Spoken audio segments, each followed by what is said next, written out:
సాయి బోధ చేసే వేళ శ్రద్ధగానే విన్నానేమో,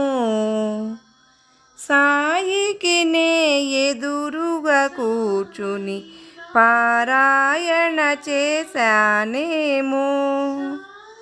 సాయికి నే ఎదురుగా కూర్చుని పారాయణ చేశానేమో, అప్పుడు నేనున్నానేమో, నా సాయిని నే చూశానేమో,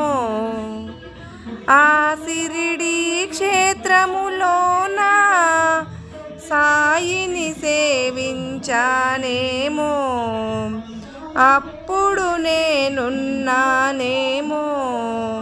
నా సాయిని నే చూశానేమో.